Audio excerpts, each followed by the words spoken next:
हमनी के संस्कृति, हमनी के संस्कार सदा रहे हमनी के साथ।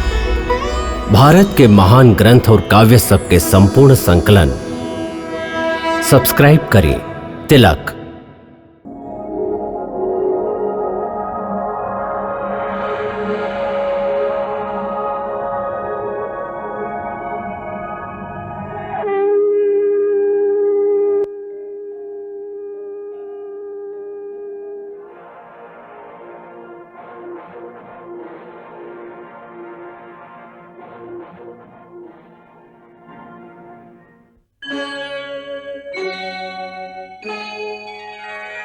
कृष्णा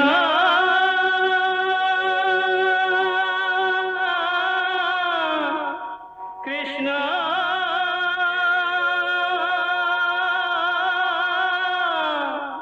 हरे कृष्णा हरे हरे।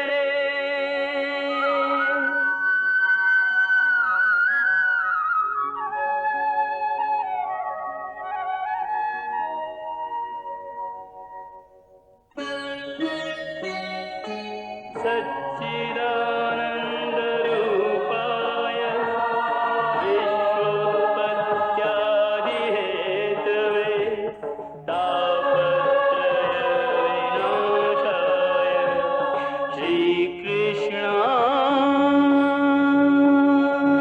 वयं नमः।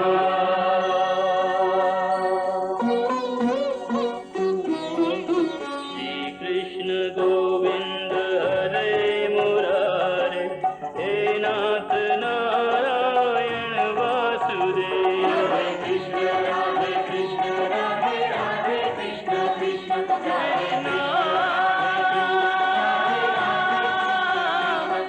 कृष्ण राधे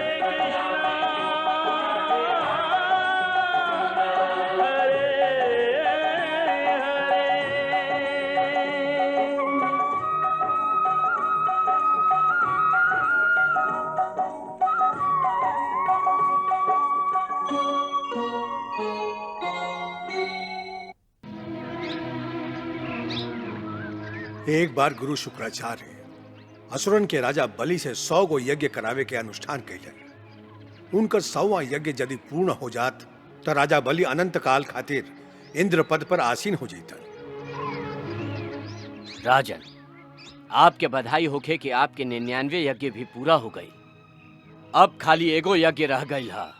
यदि वो भी निर्विघ्न पूरा हो जाए तो आपके 100 गो यज्ञ पूरा हो जाई और वही समय इंद्रपद हमेशा खातिर आपके हो जाई।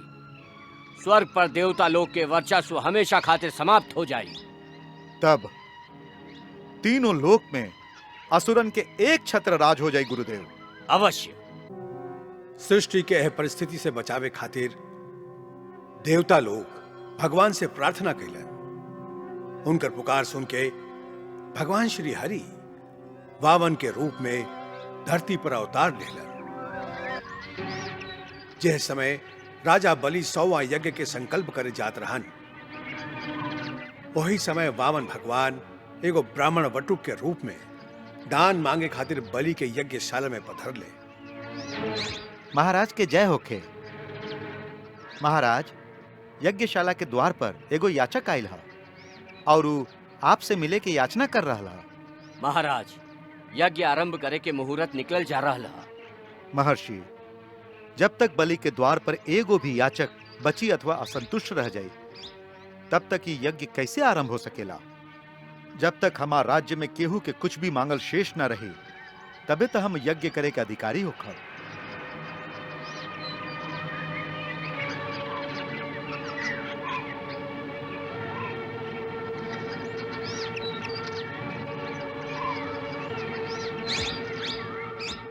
राजन, हम आपके द्वार पर एगो याचना लेके आयल हई। हे ब्रह्मचारी, आपके जे इच्छा होके मांग ली, हम ओकरा जरूर पूरा करब। गाय, सोना, मणि माणिक्य, बड़का घर, संपत्ति से भरल गांव, हाथी, घोड़ा, रथ, जे इच्छा होके मांग ली। हम वचन देते हैं कि आपके हर इच्छा पूरा करब। हे असुरराज, हम जानत हई कि आप सगरे जगत के स्वामी हैं। तीनों लोक में ऐसन कौनो वस्तु नहीं खे जे आप न दे सकिले। बाकी शास्त्र कहेला कि विद्वान ब्राह्मण के उतने दान स्वीकार करे के चाही जितना ओकरा आवश्यकता होखे। ऐसे हे राजन, हमके यज्ञशाला खातिर थोड़ी का सा भूमि के आवश्यकता है। ऐसे आप कृपा करके हमके उतने भूमि दी जितना हम आपन पैर से 3 डग में नाप सकी, तब बस हम संतुष्ट हो जाए। 3 डग भूमि? जी आपके डग से नाप के 3 डग भूमि? जी।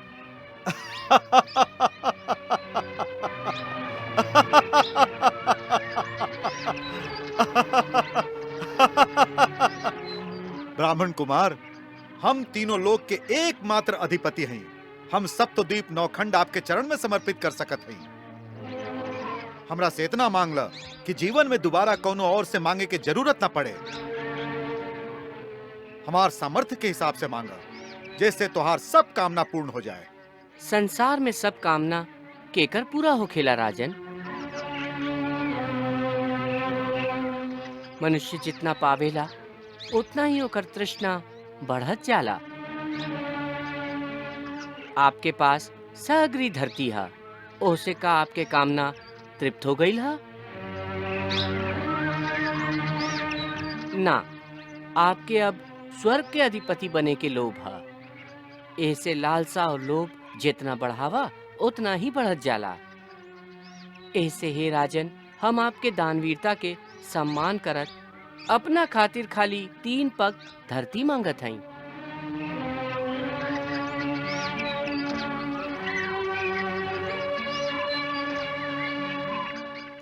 अच्छा बात है, जितना आपकी इच्छा होखे ले ली।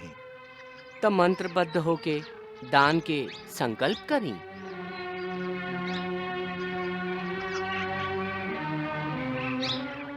राजन, ये आप का करे जा रहा है? जिनका आप सामान्य बटुक कुमार समझ के 3 पग धरती दान करे जा रहा है, ऊ देवता लोग के काम बनावे खातिर अदिति के गर्भ से जन्म लेवे वाला स्वयं अविनाशी भगवान विष्णु है। ये 3 पग धरती में तोहार सगरे ऐश्वर्य, राज्य, वैभव सभी कुछ प्राप्त कर ली है और इंद्र के दे दी है। ये दैत्य जाति पर बहुत बड़ा अन्याय हुई, और वैसे भी आपके अपन संपत्ति से खाली 5वां भाग ही दान करे के अधिकार है। काहे कि शास्त्र कहेला कि मनुष्य अपन धन के 5 भाग में बांट देवे। एगो धर्म खातिर, एगो यश खातिर, और एगो धन के बढ़ावे खातिर व्यापार में लगावे। एगो भोग खातिर रखे और एगो लोगन के सहायता करे में लगावे। विद्वान लोग ओ दान के प्रशंसा ना करेलन जेकरा बाद जीवन निर्वाह खातिर कुछ बचवे ना करे। ऐसे ऐसन काम मत करिए सुरेश्वर। ऐसे जे फल खातिर हम आपसे 100 गो यज्ञ करवा रहल हई, उ सगरे फल तो ये ब्राह्मण छल से ले जाई।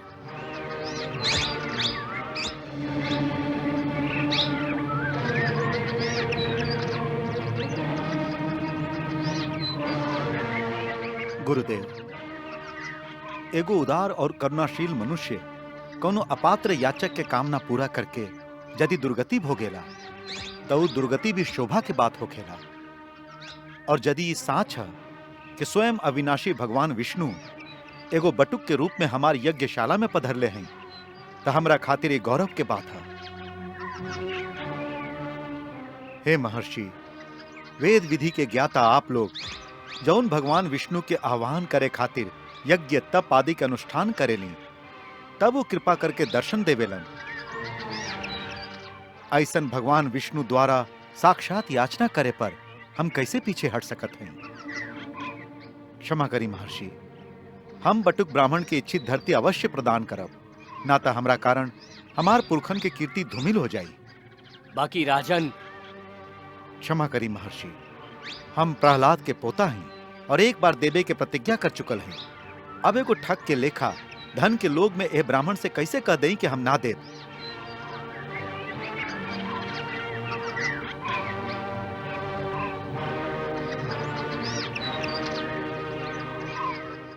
अरे मूर्ख, बाड़ा तो तू अज्ञानी, बाकी स्वयं के बहुत बड़ा पंडित मानेला। तू हमारा अपमान करता रहा, तू हमारा आज्ञा के उल्लंघन कैले बड़ा। ऐसे हम तो के श्राप देत हई कि तू शीघ्र ही अपन लक्ष्मी खो बैठ बा।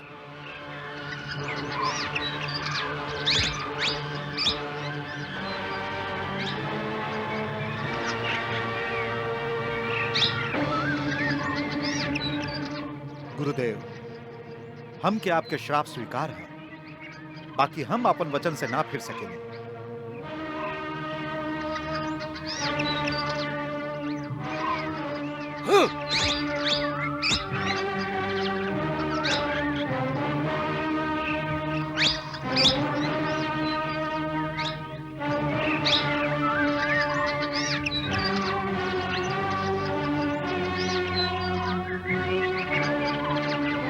श्री विष्णु श्री विष्णु श्री विष्णु श्रीमद् भगवतो महापुरुषस्य विष्णुराज्ञया प्रवर्तमानस्य अद्य ब्रह्मणो प्रथम पराद्ये श्री श्वेतवारा कल्पे वैवस्वत मन्वन्तरे अष्टाविंशततमे युगे। हम महात्मा प्रहलाद के पोता और महाराज विरोचन के बेटा बलि प्रतिज्ञाबद्ध होकर संकल्प करत हैं कि ब्राह्मण पुत्र वामन के इच्छित 3 पग धरती दान करत हैं।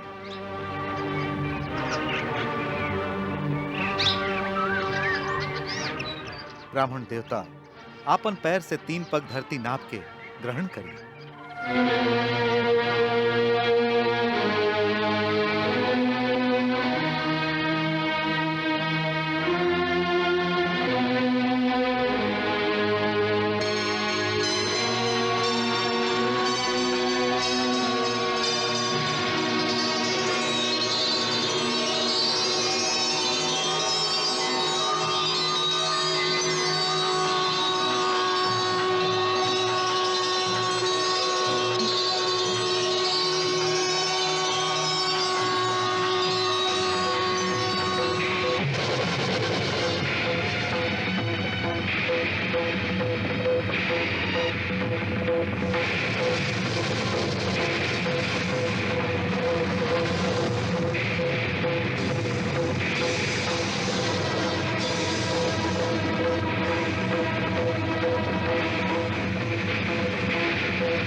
पंकज प्रक्षालन से प्रकट भई माँ गंगा। पापनाशिनी अमृत सलीला ममतामयी माँ गंगा। जय जय जय माँ गंगा।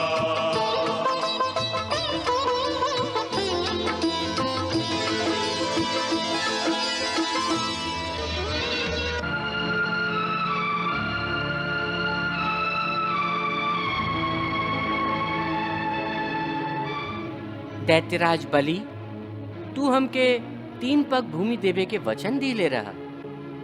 2 पग में तो हम सगरे त्रिलोक ही नाप दिहली। एगो पैर से भूलोक, दूसर पैर से स्वर्गलोक नाप लिहली।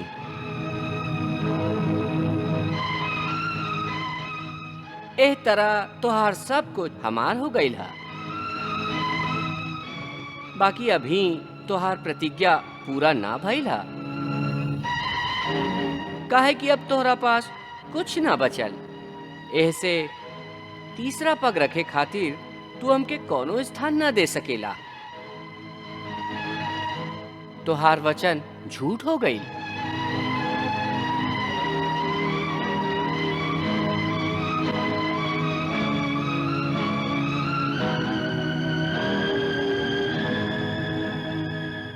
ना भगवान, हम अपन वचन के सत्य करके दिखावत हई। आप अपन तीसरा पैर हमार माथा पर रखी।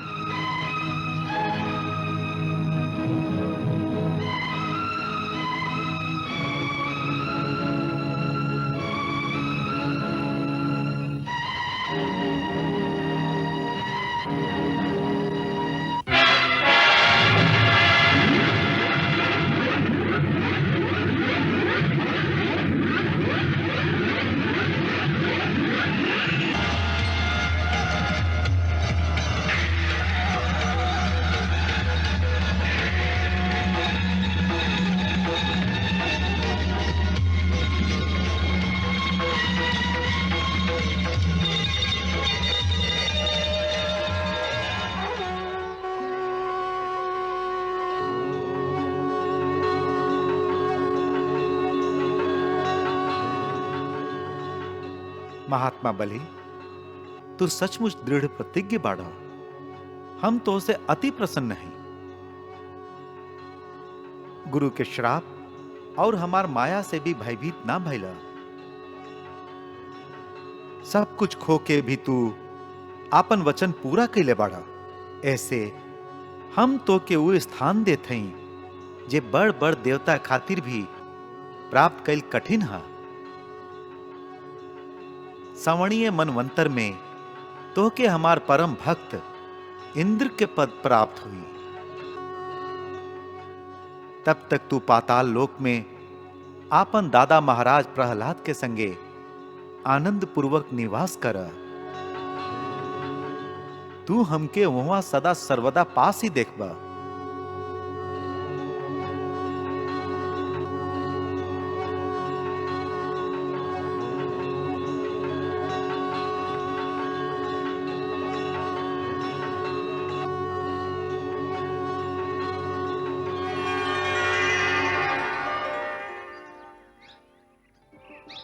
गुरुदेव, भगवान तो सर्वशक्तिमान है। वहां के चाहे तो खाली संकल्प मात्र से ही दुष्टन के नाश कर सकेला। फिर वहां के एह तरह धरती पर स्वयं आवे के का जरूरत रहे। तू साच ही कहला कि भगवान पूर्ण शक्तिशाली है। वहां के चाहे तक खाली संकल्प मात्र से ही सभे दुष्टन के नाश कर सकेला। फिर भी वहां धर्म के रक्षा और आपन भक्तन के संकट से बचावे खातिर स्वयं धरती पर काहे पधारेला? एकर आवश्यकता का हा? यह प्रश्न के एक ही उत्तर हा कि वहां के लीला के देख के संसार के हर प्राणी के मन में ये विश्वास दृढ़ हो जाला कि ओकर कौनो रखवाला हा जे ओकरा हर संकट से बचा सकेला यह विश्वास प्राणी के अपन धर्म पर दृढ़ रहे के शक्ति देवेला। यह भाव भगवान के अवतार लीला के मुख्य प्रयोजन और यह है उनकर लीला के सुने सुनावे के मुख्य प्रयोजन। अब अहीं तक हम तो के भगवान के जौन अवतार के कथा सुनौले हैं वो प्रायः आवेशा अवतार रहन। वो 10 और 11 कला से सुशोभित रहन। आज हम तो के भगवान के रामा अवतार की कथा सुनाई जे 12 कला से सुशोभित रहन। यह अवतार की विशेषता ई है कि रामा अवतार के लीला में भगवान एगो संपूर्ण मनुष्य के जीवन की आदर्श स्थापित कैले। जे समय श्री राम के अवतार भई वह समय में परशुराम जी भी यह धरती पर उपस्थित रहा।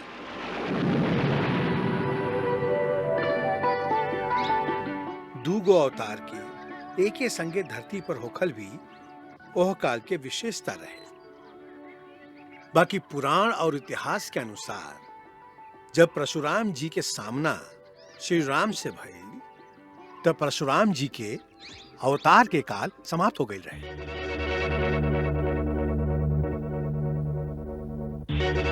परशुराम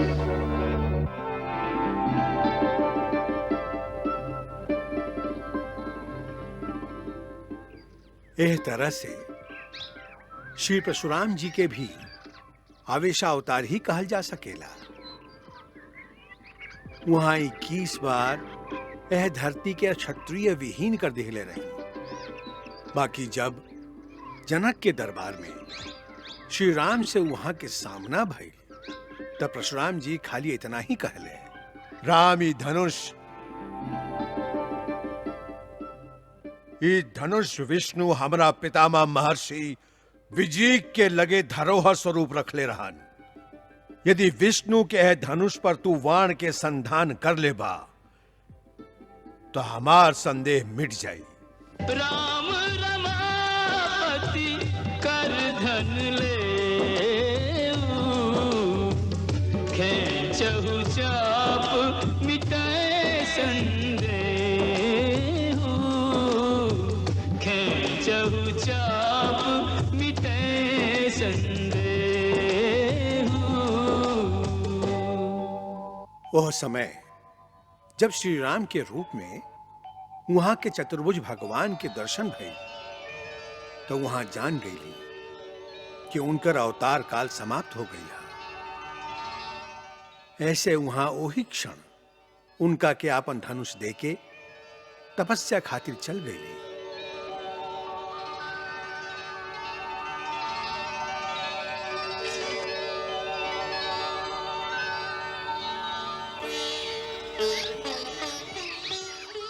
आज हम तुमके भगवान के रामा अवतार की कथा सुनाई। कृष्णा